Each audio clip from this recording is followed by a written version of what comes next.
Khyana.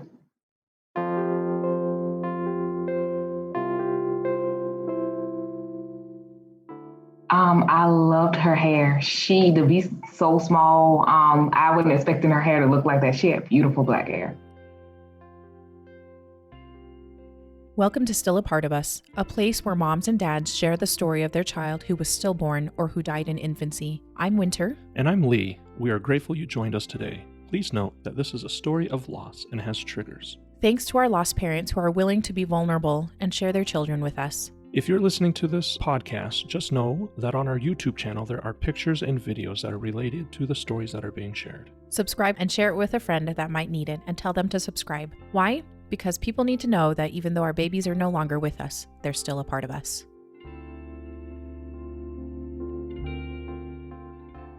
Tiffany, thank you so much for coming on our podcast today. And we are so grateful that you have joined us and are willing to tell your story about Khyana. Tell us a little bit about yourself and kind of who you are, what you do, where you're located currently, and maybe where you were located at the time of Khyana's birth. Well, at the time of her birth, I was in the DC area. That was actually working in DC. That was the first job I had out of college. And I've been there for a little over 2 years at that time, a little over 2 years, I think. And now I am in Japan. Because HR specialist. Okay. So you're in Japan for your work specifically. Yes, ma'am. Awesome. And are there any things that you like to do as hobbies, or what kind of things do you like to do on a regular basis? I like to travel. That's been hard with COVID, but I like to travel and see new things. Since I just gotten here, I can see new things because they're new to me right now. Oh, so later on, it probably won't be new, but right now I am seeing new things. Yeah, I'm sure you are enjoying that. That's great. That is awesome. So, and then just as a little bit of for context, how long ago did Khyana's birth happen? Next month will be 3 years. So it's been 3 years since that. So it's there's a little bit of time has passed by. Okay, well then, can you give me an idea of what your family looks like at the time of the birth? At the time of the birth, it was just my boyfriend and I. He's my ex now, but it was when we were together. Gotcha. Okay. We don't have any other kids or anything. Okay. And were you guys planning on getting pregnant? Was that something that was on your radar? No, it was just something that happened. I actually just had PRK like about a month before I had gotten pregnant, and you're actually supposed to wait. If you're going to even try to get pregnant, you're supposed to wait 6 months to a year. So it was a surprise. Luckily, I can still see. Yeah. But, yeah. That's good. So for everybody, PRK is a surgery for your eyes so that you can see a little bit better. Is that correct? Yes, it's similar to LASIK. Yes. Okay. Wonderful. So that was a little bit of a surprise for you then. Yes. So were you concerned about that? Was that something that you were, mad about or happy about? Like, were you okay with it, I guess is the question. I was actually kind of surprised I was pregnant at the time. I was shocked because first I like I said earlier, I had PRK.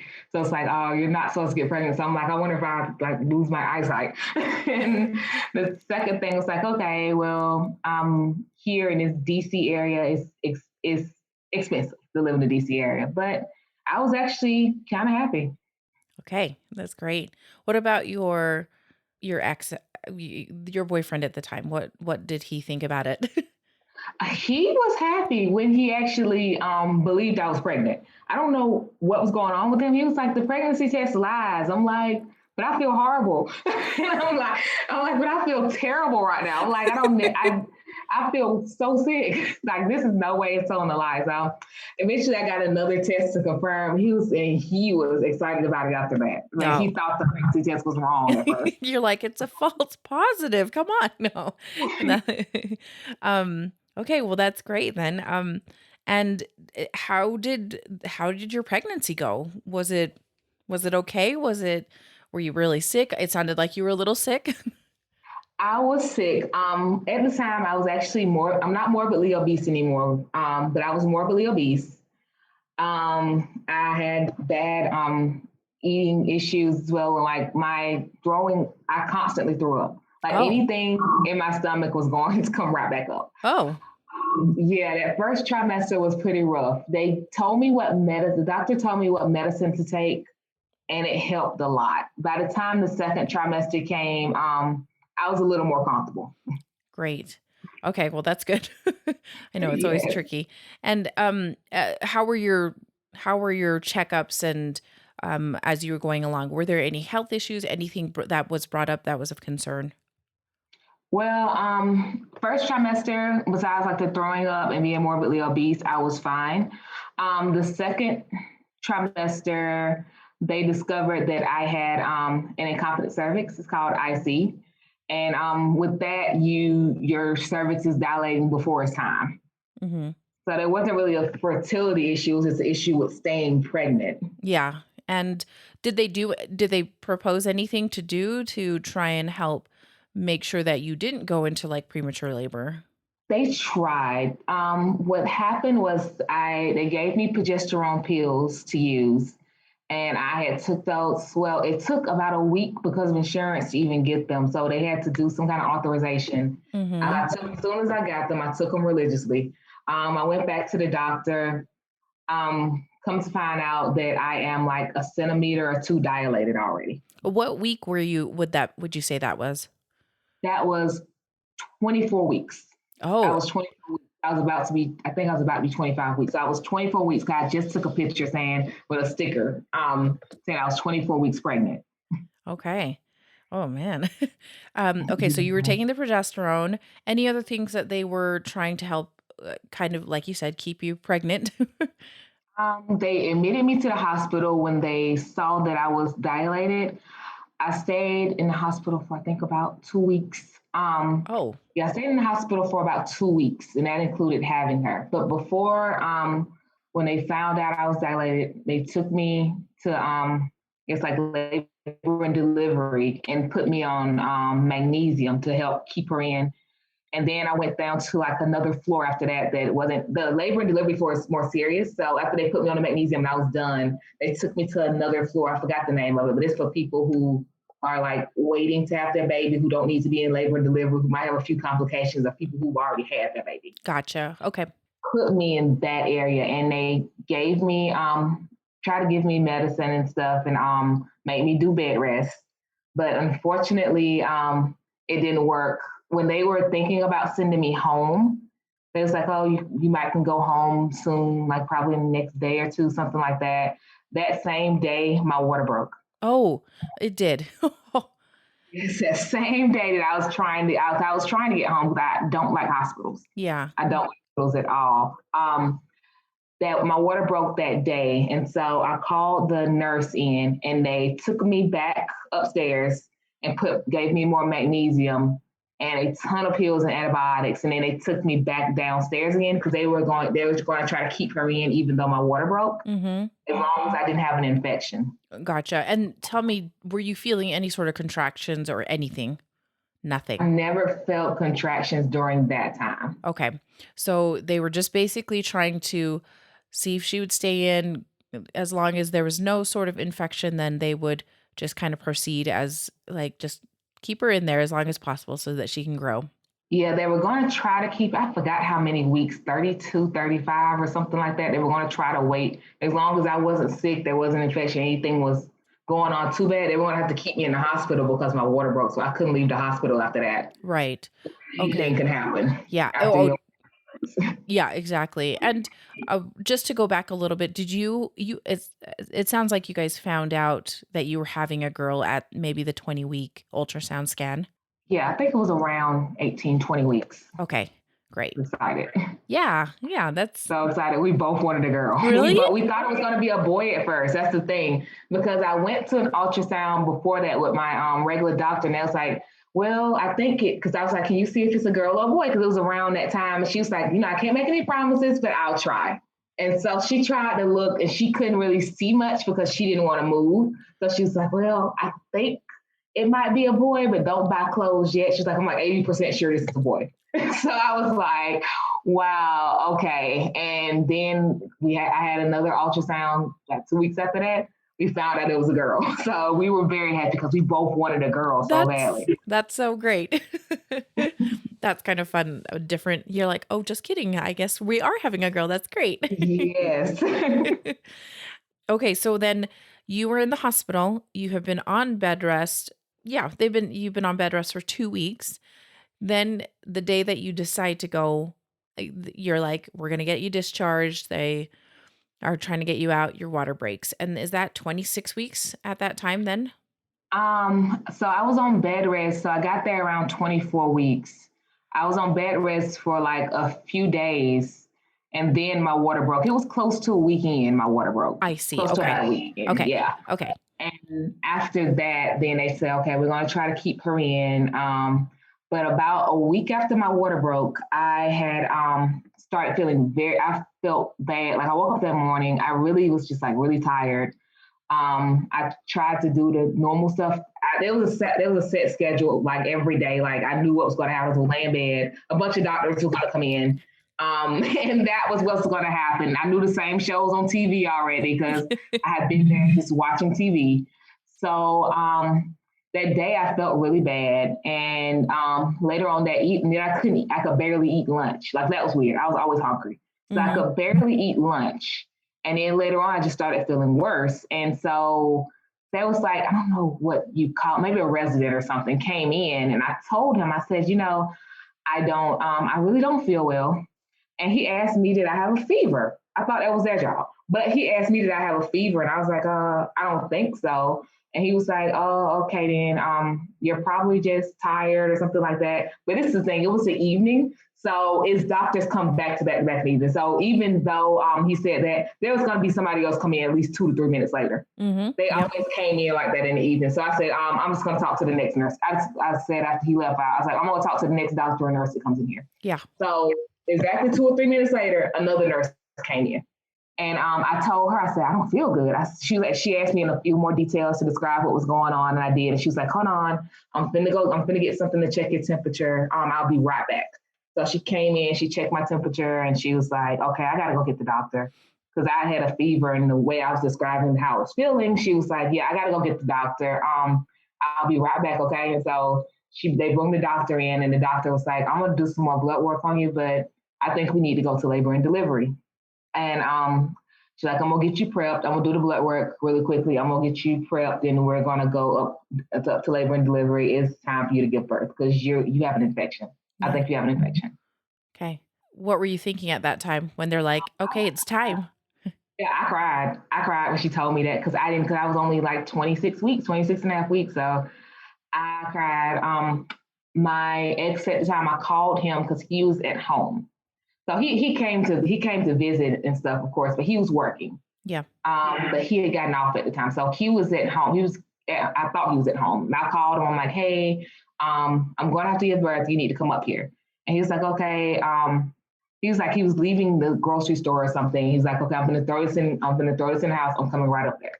So he came. So they put me in the room. They put me back on magnesium again. And they let him in, and then they gave me Pitocin to induce contractions because throughout the whole thing, I never had contractions at all. Mm-hmm. I never really was in pain the whole time until they gave me the Pitocin to start the contractions. Yeah, and those can be powerful contractions. Very powerful contractions. It was pretty bad. So because I wanted to give birth without an epidural. But because I was given Pitocin, I was like, I need that epidural. Yeah, you're like, bring it on. Yeah, I'm basically like, bring it on. But it was pretty quick because that night is when I was induced. I had her that next morning. Oh, wow. Okay. Very fast. Yeah, very quickly. So obviously when you were told that you had to have your baby basically because you have an infection, you're at 27 weeks. Had the 26 weeks. Had the doctors talk to you about what that meant? If if the baby was Yes. going to be born at that time. What did they tell you? They told me about learning disabilities, breathing issues. They told me that when I first got to the hospital, got admitted to the hospital in general, when I was like 24 weeks, they told me that then. And then as I was, before I gave birth, when I was laying in the hospital bed in labor and delivery, before I had her, they was telling me about the complications. They told me that girls have a slightly higher chance of surviving than boys. They told me neurological issues, things like that could happen, breathing issues. And they gave me that. They said, I'm going to try to help her. And, all the stuff doctors usually say. Yeah. What were you thinking about what they were saying? Were you worried about all of those things? I guess the other thing is that were you worried about the possibility that she wouldn't make it? I told my ex when we first got to the hospital, when I was in labor and delivery, when I first got to the hospital and got put into labor and delivery, I told him at the beginning, I said, she's not going to make it. I said, she's going to die and we're going to lose her. I told him that at 24 weeks and I said, she's not going to make it. He was like, yes, she is. I was crying. I was like, no, she's not going to make it. She's not going to make it. The second time the doctor talked to me right before I gave birth, I was actually okay at that point. I wasn't crying or anything. I was fine at that point. And when I gave birth to her that morning, she came out and she didn't cry. So I was like, why? I couldn't see it first because of the way they had me positioned. Mm-hmm. I was like, why isn't she crying? Why isn't she crying? And my ex pointed, he was like, look. And she was just looking around. Like she wasn't crying because she was so amazed. She was so surprised she couldn't cry. So that was why she wasn't crying. So she tried to cry a little bit after they tried to take her away, but she was so surprised she just looked around the whole time. Really? Just really looking around, observing the world, huh? She's like, wait a second. Yes, looking around in shock, observing the world. That's why she didn't cry. So she came out and my ex was like, look, I told you she was going to be okay. Look, she's looking around. She's looking around. She's going to be okay. He went over there to look at her while they were doing like the work on her and stuff. Cause they took her as soon as I had her, they took her and they put her, it's a room kind of connected to mine. And they put her in that room and put the bags and everything on her. And he was like, I looked over and she's okay. She's fine. And I was like, okay. And one other thing they told me before I gave birth, they said I might not see her for 24 hours. And I was thinking why they said, I was like, that's not going to happen. Mm-hmm. But I made sure that didn't happen. I went to go see her. Oh, good. So you labored, they started you on Pitocin the night before, and then you gave birth to her in the morning. What time in the morning? I think it was like 5 something. I'm not exactly sure about the time. I forgot the actual time, but it was like 5 something in the morning. Okay. So several hours of laboring. And when you gave birth, what was your feeling? Like, I know it sounds like you were a little concerned that she wasn't crying, but how did you feel? Yeah, I was happy after I gave birth and they said, we're going to take her to the NICU now. And after they took her away, I fell asleep immediately. Oh, like as soon as they took her away, I fell asleep. And then after that, I woke up and I was like, because they told me right before I fell asleep, they was like, call us when you're ready to get up and go to the restroom. I was okay. And so I fell asleep and I woke up and I was called the nurse. I said, okay, I'm ready to go to the restroom and I'm ready to see my daughter. I'm ready to go see Khyana. Yeah. So they helped me. They put me in a wheelchair the first time I went down there. Okay. To see her because it was a lot. Then they moved me. They made sure I was okay, and they moved me back downstairs again since I had given birth. Mm-hmm. And after that, I knew they showed me where the NICU was at. So I just used the rail and walked myself. Using the rail, I dragged myself down there, like start walking. And they was like, wow, you're doing great. And I was like, yeah, because like my daughter's in NICU. I can't wait on somebody to bring me a wheelchair. I got to go see her. Yeah, that's great. Was it on the same floor? At least it was on the same floor. Okay, good. I was like, oh man. Yeah, it was a long hallway, or what felt like a long hallway anyway, but it was on the same floor. Okay. So I had to make it together. Everybody's like, you're doing amazing after all of that. Like, I can't believe you can get up and go down the hall because of everything that happened. But I was like, yeah. Yeah. So she is, so when she came out, was she breathing on her own? Was she doing okay? Like what was there any physical things that she was kind of struggling with, I guess? She is only 26 weeks, so that's why I'm wondering. Yeah. She didn't have any like her outside. She didn't have any like physical deformities or anything. They did have to help her with breathing. They actually took her off the breathing thing at one point for a very short period of time. I think maybe about an hour, hour and a half, but she wasn't ready for it yet. So they kind of put her back on there. Yeah. It was mostly her inside. So her outside looked perfect. She just was very small because she was 1 pound and 14 ounces. Oh, that's So so she little. was extremely small, but her outside looked perfect. It was the inside that was having the issues. Yeah. So her lungs were probably not developed. And Yeah. any other things that they told you about? It was mainly just her lungs, and there's like, certain parts of her, insides might not have developed fully yet, but it was mainly, I think, her lungs until she was about 4 days old. Gotcha. Okay. So, and tell me, her name is Khyana. How did you Mhm. guys choose that name? Is there any special meaning behind it? Not really. See, we didn't want her to have a name that everybody else had. Mm, And my ex and I, we were watching something on TV, and it was something or someone. And it was the person's name was Tiana. He was like, how about Tiana? I said, no, not Tiana. He was like, okay, how about Kayana? And I was like, okay, I want to do Kayana. So that's what we decided to call her. And my sister actually came up with the spelling because I wasn't Oh, sure how I was going to spell it at first. My little sister came up with the spelling. nice. Okay. Well, I love it when people are like, this sounds good. This fits her. Yes, yes, that's basically what happened. So she is in the NICU, and you are basically hanging out with her, going and visiting her as much as possible. So what happens when she's in the hospital? So the hospital that I gave birth at, that's where she stayed at until she was 4 days old. So I told my boyfriend at the time, I was like, can you bring a children's book up here so we can actually read to her while she's in the NICU? So that's what we would do. We would both go to the NICU together and we would sit down and read to her. That is great. She's all hooked up though and everything to Yeah, a it breathing was machine. hard. Yeah. The first time I saw her, I broke down crying because I saw all the tubes and stuff and all these machines, Yeah. and I started crying. Yeah. Were you able to hold her at all? Not until after she passed away, unfortunately. I was able to like hold her hand and stuff, but they wouldn't let me like pick her up and hold her out of the incubator type thing until she passed away. Yeah. Oh, that's ugh. That doesn't that's not great. Yeah, it was horrible. Yeah. So you guys are taking some time and spending it with her. She's doing okay, it sounds like, for a few days.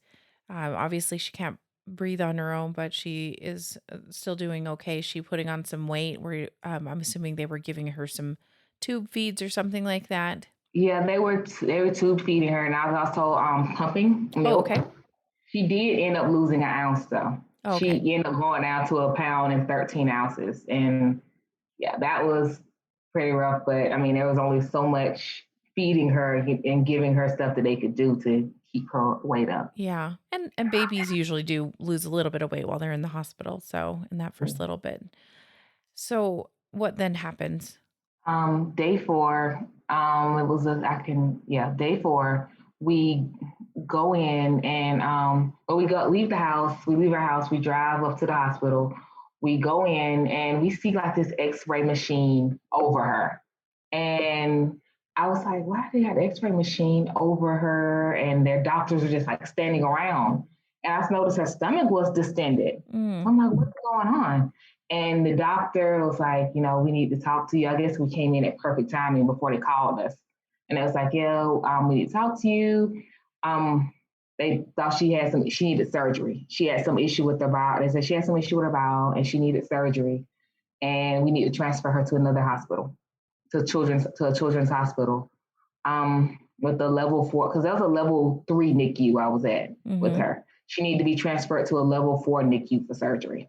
Oh, wow. Was that hospital far away from the current hospital? They were actually right beside each other. Oh, okay. Yeah, they were pretty much beside each other. Okay, so it wouldn't have been a super crazy trip or anything to get her there. So, Yeah, it wasn't a crazy trip. It took a minute though, because the ambulance have to get all the equipment on her and then get her there with all the equipment and stuff. So that's what took a minute really. hmm when Yeah. when the doctor said that there was something wrong with her bowels, did they tell you? Was there like a blockage, or did they give you any idea of what was going on specifically and what they would have to do for surgery? Yeah, they thought maybe there was like a hole or something in her bowel. And they kind of told me it was some procedure that they were going to do to kind of let the air out because her stomach was so distended. Oh, okay. So they were going to do something to let the air out of her stomach. When they transferred, they couldn't do it there. They wanted to do it at the other hospital. Okay. So they transferred her and then she went into surgery. Is that right? Yeah, I told her bye at the hospital. That was the last time I seen her live at at the level 3 NICU, the one I gave birth to her in. And yeah, when they transferred her, I didn't see her. I saw the cart, the thing that she was in, but I couldn't see her when they went past me. Because you were still admitted in the hospital. I had just gotten out, like I think a day or two before that. I had just gotten out the hospital. Okay. So you really you hadn't been spending tons of time. You were there. I'm sure you were in the NICU a bit, but you didn't really get, that was the last time you saw her alive, Mm-hmm. is right there in the NICU. So, and what kind of risks and I guess what kind of odds and risks did the doctors tell you about even that surgery as she was going into it?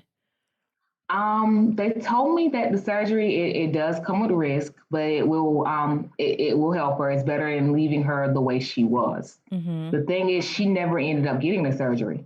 They were Oh, prepping, getting ready to. They were going to give her the surgery. They was prepping, like cleaning up and I guess like the wiping down and mm-hmm. stuff like that. They were prepping her for surgery, and that's when her heart stopped.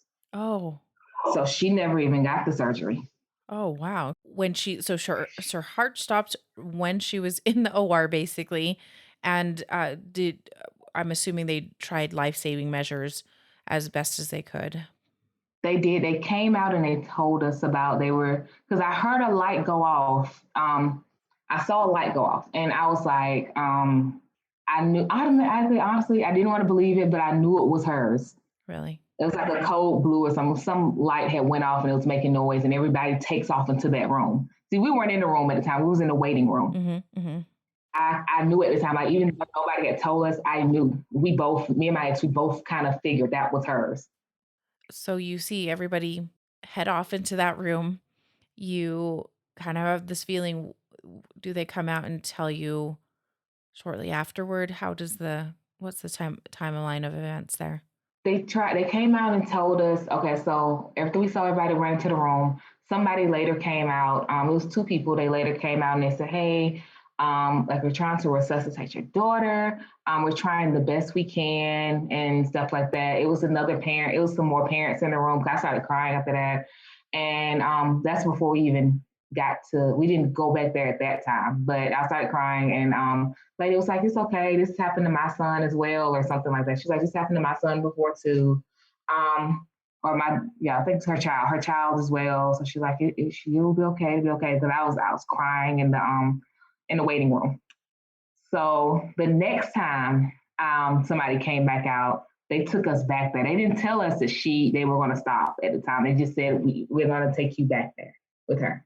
And when we walked in, we saw like all these people over her, like people putting, I guess, drugs into her IV, trying to give like CPR and stuff. Like we saw all that. We walked in, like I was shocked. And the doctor was like, what was the exact words that she said? There's only one like the only step. There's only like one next step to take or something like that. And I was like, what was it? And so we want to stop resuscitation. We want to stop.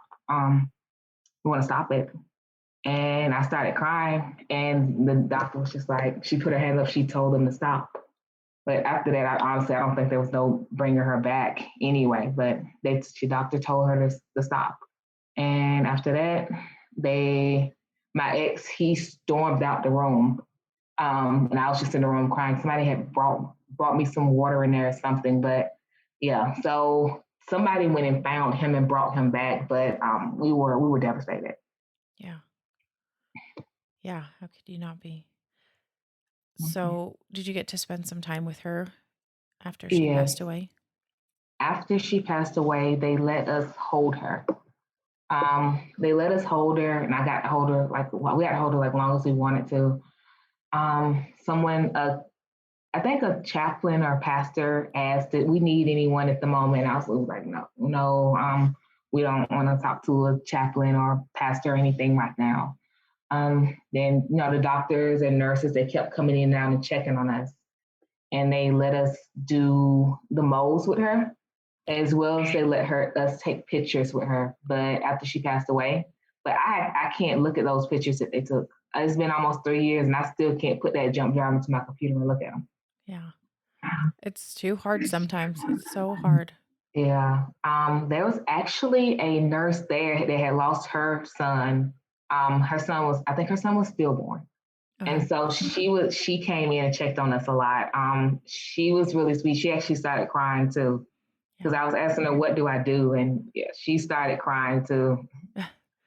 Yep. It's such a terrible thing. It's so, yeah, it's devastating and to have to remember all of that. So you guys were able to do did you do hand and foot molds? Yes. Awesome. Hand And and foot mold. Her father is the one she did, one that they did with her father actually came out better than mine. I oh, still really? love mine, but those did come out a little better. And then you guys got some photos, which is great. Was that something that the hospital did? Like that, were they able to take pictures, or were you guys just have cell phones and that type of thing and took pictures with her? Actually, right after she passed, I told my ex I wanted a picture. I wanted a picture with her, so I can look. I can look at that one. That one's actually on my phone, and I did take a picture with her. I've never posted it. I've never shared it with anybody because, for me personally, I guess because I did see her alive, I don't want to post pictures of her not alive. Yeah. So that was just it for me. Like they're for my viewing only. They're Hmm. not for like the world's viewing. So I've never shared those. Yeah. Those can be so precious and so, yeah, personal and private. And I think that's great. That's those should be yours. So you're in the hospital. You guys get to spend some time. Were you, what were the next steps? What did they tell you about that? About what needed to happen after she passed away? So they basically told us, social worker will be in contact with you. And I remember, okay, so I remember that part, and they gave me a few resources, but those were the main two things. I had a doctor, well, I think she was a nurse, who came out and told me, she was like, I didn't know her long, but she was very feisty, and yeah, it, it hurt a lot. Yeah. I like that. She was very feisty. Yeah, I was happy that someone said something good about her. Yeah, exactly. We want people to talk about our kids in a good light, right? Yes. So, social worker comes in, you get some resources. Do they tell you what needs to happen? Like, do they offer like, okay, you need to figure out what needs to happen in regards to her body? That came later. Well, the social worker came later. They said that someone's going to be in contact with me. So I think there was a social worker there, but that's not the person that I end up talking to Mm-hmm. afterwards. Mm-hmm. They assigned me to someone else, and she was the one who called. She told me about. At first, I didn't even think about it after she died. That's the weird thing. I didn't think about what to do with her body. I never thought about that part. Like it never crossed my mind until they called me and asked me that I want to cremate her or have a funeral. And I told them I will call them back later while I was crying. Because at that point, well, I might have to back up a little bit. So I might need to start over a little bit. So we left the hospital. Okay. We went home. The baby stuff, like all the stuff we had for her, because we was in like there was like a certain program in the DC area where if you went to a few classes, they would give you stuff for your baby. Mm-hmm. And so all the stuff, my ex had gotten the stuff while I was in the hospital and put it in the house because they was like, okay, since she's in the hospital now, she's probably gonna give birth early. We'll go ahead and give you everything. So all the stuff was basically in the living room. Oh, So I went like immediately in our bedroom and cried because I couldn't deal with the stuff in the living room. Yeah. I couldn't handle it. My ex moved everything into the second bedroom that we had in our apartment, Mm-hmm. so that I couldn't come out. And my family actually came the next day Yeah. after everything happened because they're in Georgia, we're in the DC area, so they were afraid Yeah. of me. So they end up coming as well. That's great. So they were able to be with you and help you with everything. Yeah, they were able to come and help me. It was pretty difficult because I would just wake up and I would cry every day. Pretty much like after the first few days after she died, every day I would wake up in the morning and just cry because I knew she wasn't there anymore. Mm-hmm. And like I couldn't pump. Like I was like full of milk, but I couldn't pump it because I'm like, I don't want to use the machine. I just didn't want to like touch it. I guess it hurts too much emotionally to touch it. So I was just like in pain. I could get a little bit out like in the shower and stuff, but I was hurting a lot, a little bit physically too. Someone told me some over the counter stuff that could help, and I did stuff like that, and that dried it up versus trying to pump anymore. Yeah. Okay. I couldn't get it. I couldn't do it. Yeah, it's just another painful I think it's another painful reminder that your baby's not there. It stinks. So your family's home with you. It sounds like obviously you are so sad and crying a fair amount. Then is that when the social worker or the hospital asks calls and asks what you guys want to do with Khyana's body? Yes, they called right because my ex he actually went back to work like 2 days later, I think, because the next day was a holiday, Memorial Day. Mm-hmm. The next day was a holiday, and the day after that he went back to work. So my family was there, but he went straight back to work immediately. So when they called the social worker, I talked to her a little bit before that, but then she called one day and asked. So I knew they were doing an autopsy, so I knew that part, but I just didn't think about the what they're going to do with the body afterwards, like no clue. And so when they call and ask, I'm like, I don't know what to do, and I'm just like crying like really hard. And my mom, she couldn't calm me down, and so my ex, my boyfriend at the time, he comes through the door, and we talk about it because at first I kind of wanted to do a funeral. Mm-hmm. Then I decided not to. I don't. The thing to me personally, it feels weird to have a body just sitting in the ground in a casket forever. So I didn't want that for her. So we decided on cremation, and they actually cremated her for free. Okay. Yeah, it was some program that they had. I do want to go back, Tiffany, about the autopsy. So they wanted to. So I'm assuming you consented to having an autopsy on Khyana to figure out what happened. Yeah. So was there anything conclusive about that? Yeah, they told me, so when it was finally over with, they called me up. And they had picked out a day, and they told me that it was a hard day because the doctor that was there for her, the social worker was like, hey, we thought she was going to be available. She was supposed to be available, but something happened. Did you want to reschedule, or did you just want to talk to the person who did the autopsy? I'm like, well, I've been waiting long enough for this at this point. I'm like, I just want to talk to the person who did the autopsy. Yeah, and how long was that before you got that information? Can't quite remember. I think it was about 2 months. Okay. I was going to say, it wasn't an immediate thing. Yeah, exactly. I know a lot of people think that an autopsy is done and then it's like, oh, it's like 3 days later. But I think that's one thing that that's one thing people I don't think realize is that autopsies take a lot of time to do because they have to evaluate tissues and write reports and everything like that. So it does take like 2 months, like 2 or 3 months sometimes. So. Mm-hmm. So you did talk to that doctor, or you probably talked to the doctor who performed the autopsy. So what did they say? They told me that because of the hole in her bowel, the hole in her bowel was pretty much what killed her, and the fact that she was only like 1 pound and 13 ounces as well. I think they had, I'm not really sure what they said about her heart and lungs and stuff. I think those were kind of weak as well, which was typical. But the main thing that killed her was her size, an infection that she had, because she also had an infection in the hole in her bowel. Yes. Okay. And so you're oh, that would yeah, that would be so hard. Did you guys do a any sort of memorial service? I know that you cremated her, but did you guys have any sort of memorial service for her? Since it sounds like your family was there and or nearby anyway. Yeah, we did. Well, we went to Georgia and had it because my ex, he's from Georgia and I am as well. We're from different parts of Gotcha. Georgia, but we are both from Georgia. So we went to Georgia, went to my parents' house and had it. Some of his family came as well. And we had this big cookout.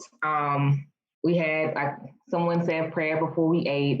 It was nice. We had drinks and it was fun. It was fun. Yeah. I enjoyed it. It wasn't like a sad thing. That's why I don't like funerals personally. Yeah. I would rather do a celebration of life thing, and just enjoy the short life that she did have. I don't want to sit around and like cry at a funeral. That's just me personally. Yeah, yeah. No, no, I think that's that's how you would want to honor her, right? I mean, you don't want to Yes. be sitting around being sad. So that was probably that sounded like that was good and maybe healing to have that time together as a family and to think about her.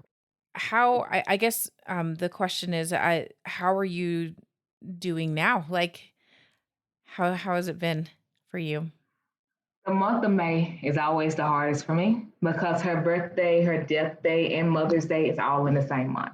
And it is just that's yeah, like oh It destroys me every month to the end. I'm a mess from the beginning of that month to about the end. Around the 29th, 30th is when I'm okay. yeah, But that whole month, I am a disaster. yeah. It's just a reminder, right? Of Yeah, very everything. short reminder. Just a reminder. Well, um, can you tell me a little bit more, anything more that you would like to tell us about Kayana, about who she Um, was, and like, yeah, anything that you want to tell us that you'd like to remember about her? I like to remember how sometimes strong she actually had like a tight grip to be so small, with her hands and stuff so small. She actually had a really tight grip. That's And great. I was really happy about that. That she could actually, she was, I mean, she was 4 pound and 14 ounces. So she was like, weaker, but she really didn't she looked kind of weak, but she actually was a little strong for it. I saw muscles, like she had like muscles in her calves and stuff. And I was like, wow, I wasn't expecting that. I was just expecting like a frail, I guess a very frail, deformed Yeah, baby. I wasn't expecting. I know her insides were not, formed correctly, but on the outside, she just looked like an extremely small baby yeah. with muscle, with little bits of muscle. So yeah, That's awesome. Well, Tiffany, thank you so much for sharing the story of your sweet daughter, Kayana, and we appreciate you sharing it. It's always hard, and I hope this honors her. thank you.